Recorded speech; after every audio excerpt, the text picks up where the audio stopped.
ค่ะกราบสวัสดีFCทั้งช่องของสงกรานต์นะคะมื้อนี้จะมีแนวทางตำลาวของเซียนผาสุก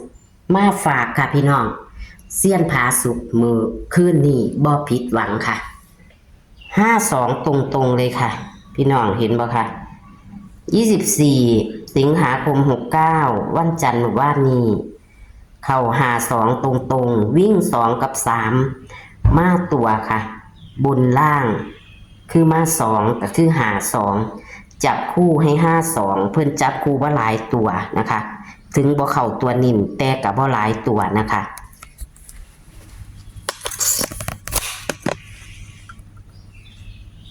บ่พลาดค่ะพี่น้องบ่พลาด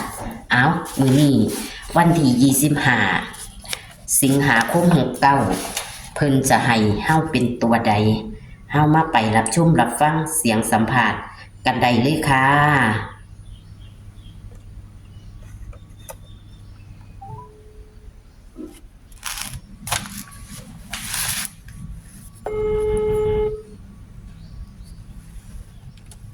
สวัสดีครับแม่ครับ ค่ะสวัสดีค่ะนั่นผมทักไปว่าจะเอาของวันที่อันนี้นะไอ้ของมื้อนี้ล่ะวันที่25นี่ล่ะค่ะแต่ว่าของวันที่24ก็ปรากฏว่าเขาเรียกวิ่งอยู่เนาะแอนเนาะ24เขาเลขวิ่งเขาจับคู่นำเลยดีค่ะกูก็บ่ถือตัวผมเน้นนี่ล่ะแอนเอ้ย มันว่าถือตัวเน้นก็ซ้ำมันเข้าอยู่จังซี่แล้วเสี้ยนก็เลยเข้าเต็มๆกระดอกกระเดีย52น่ะบ่ถือตัวเน้นนี่ล่ะครับแม่นผมซื้อผมก็บ่ถือแล้ว อ้าวก็ซื้อเบิดละเนาะ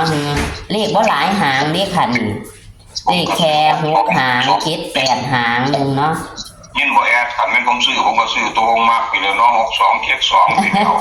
ตัวมักว่าติเอ้ยล่ะผมว่าคันผมซื้อเลขสิรูดไปเบิดเลยนะแอดเอ้ยค่ะบ่ซื้อคือกันล่ะค่ะซื้อยามใดก็บ่เข้าจักเที่ยหลายก็เลยเลขลาวนี่ไหนรูดไปไหนพี่น้องมันเสียเงินตื่มไปเลยล่ะผมเช็คเบิ่งหลายเทื่อแล้วว่าผมซื้อเลขผมรุดรอดเพราะว่าตำราครูอาจารย์มันให้มาเพิ่นก็บ่ให้ซื้อเนาะค่ะเป็นของโปรดฝ่ายญาติโยมครูบาอาจารย์เพิ่นให้มาหลักฐานของเพิ่นนั่นเพิ่นก็ญาติโยมถามไปเราก็ปัดก็เข้าเต็มๆอยู่ดอกค่ะ52เต็มๆนั่นล่ะ52ตรงๆเลยเสี้ยนให้อ่ะพี่น้องๆคนที่ประจับเพิ่นก็สุจะดยอดแล้วล่ะค่ะหากผู้ใดมีโชคมีหมานน้ำเสี้ยนก็มีน้ำชากาแฟให้เสี้ยนเด้อค่ะพี่น้องใครมีโชคก็ขอให้มีโชคต่อไปเด้อในอาทิตย์นี้ขอให้ถึงเพิ่งหามื้อแล้วเนาะแอดเนาะค่ะเริ่มเข้าแล้วขอให้ผู้ค้าเขาขอให้ผู้ค้าจับเรียกให้ FC เพิ่นถือขอให้เพิ่นได้ขอให้เพิ่นโชคเพิ่นมาได้เด้อจังได๋ก็ได้ครูบาอาจารย์ก็แต่บารมีซอยผู้ค้าเนี่ยอยากซื้อนี่เราผมก็ได้อยากซื้อเนี่ยได้แอดแต่ว่าผมซื้อบ่ได้คันซื้อเลขกันรูดค่ะเอาให้ FC เพิ่นซื้อก็ได้ดอกมันที่แล้วว่าเขียนแล้วค่ะเอาเลยค่ะเนาะค่ะตัวเลขน้ำโซ่ค้าลังเทือมีสายอื่นโทรเข้าให้แอดมันนะเนาะค่ะเที่ยวนี้วิ่งเลขผมจักสิคือบ้านคือเมืองผมบอกวิ่ง0 กับ 1แอดค่ะมันมาได้ค่ะ0 กับ 1ค่ะมันแย่งกันอยู่2สูตรเดี๋ยวนี้ผมตัดสินใจเอา0 กับ 1มันสูตรนึงน่ะมัน0 กับ 7เขาก็เก่งเหมือนกันผมก็เลยตัดสินใจเอา0 กับ 1ได้แอดเด้อค่ะจับคู่เลขวิ่ง0แอดมี01 02บ่ค่ะ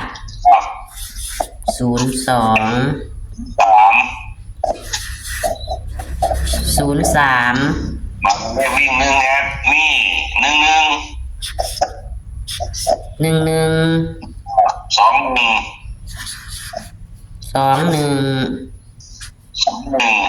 31แม่นบ่ค่ะเป็นเลขอะไรน้องกันนะไล่กันมาค่ะ31ง่ายมันเลขติด0กับติด1มาเนาะค่ะมานี่จับคู่เนี่ยมีจัก2ชุดได้จริงๆผมบ่อยากให้แล้วเพราะผมจับบ่ค่อยเข้าไม่เลข3ตัวค่ะให้โลดค่ะคาเทียมันตัดลิ้นคาเทียมันเข้ามันบ่หลายตัวเนาะค่ะเอาเป็นตัวแรก203แบบ203ค่ะแล้วก็103 103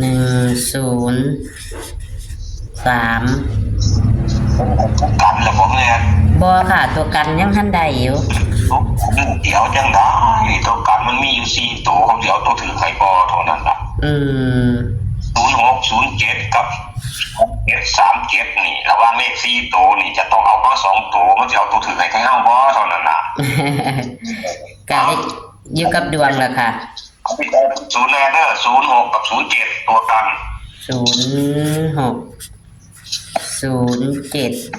ค่ะ กรณีเอาเลข3ตัวนี่ผมจะบ่เน้นเอาเลยแอดเดอร์ผมจะมาเน้นเลข2ตัวให้ ค่ะ เอา03กับ31แอด3กับ03แล้วก็31การเลขยูนี่มันเป็นเลขที่ได้หลายตัวด้วยแอดเดอร์ ค่ะ0นี่ครับเป็นคนมือด้วนมากมันก็สิเป็น1ก็สิเป็น6ได้นี่มันไปได้2หน้าเนาะตีลังกาก็เป็น7ได้เนาะ อันนี้ก็บ่รู้จักกันคนมือด่วน ที่เพิ่นวิเคราะห์ขังไปมันสิไปทำนองแล้วนั่นนะก็เป็นนั่นเลขตัวดินได้นี่ก็คือ3กับ8ก็เป็นตัวเดียวกันเนาะกันละคนก็ว่าซั่นล่ะเนาะค่ะ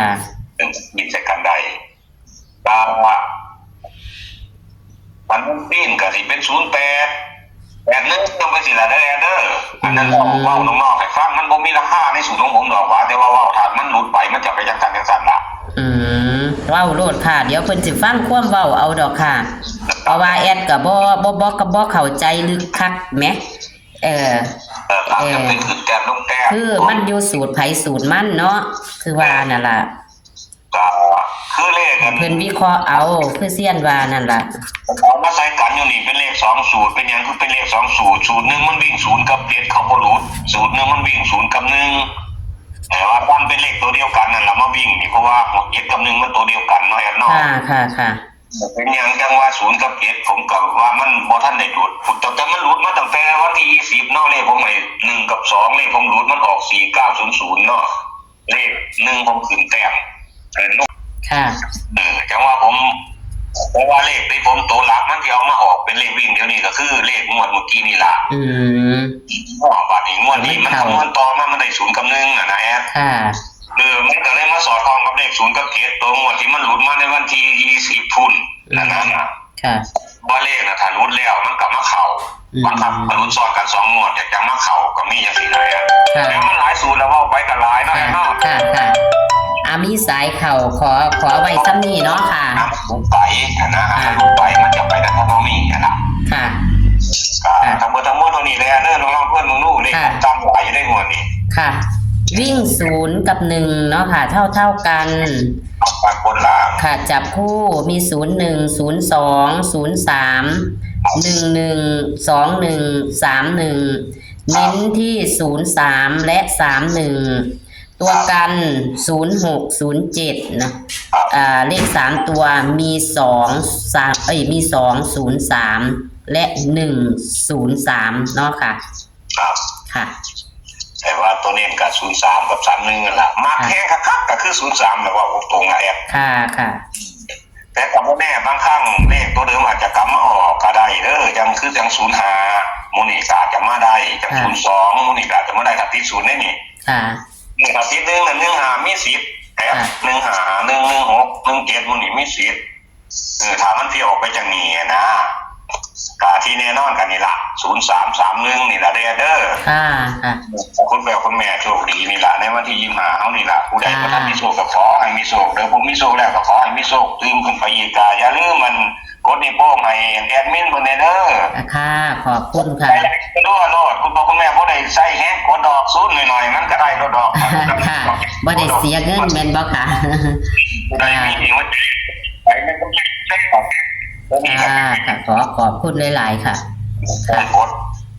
รู้ขอให้คุณพ่อคุณแม่โชคดีสุขทุกคนสวัสดีครับสวัสดีค่ะตัวเลขเนี่ยทางเซียนผาสุกกับบ่พลาดนะคะให้วิ่ง2กับ3กับมาหา2นะคะ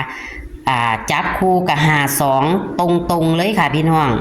หา2ติมถึงว่าจับบ่แมนโตนิ่น แต่กับเข่านะคะ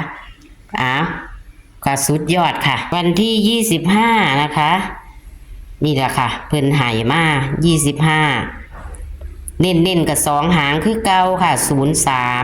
0331นะคะเลข3ตัวก็มี2หางนะคะพี่น้องแคปหน้าจอค่ะ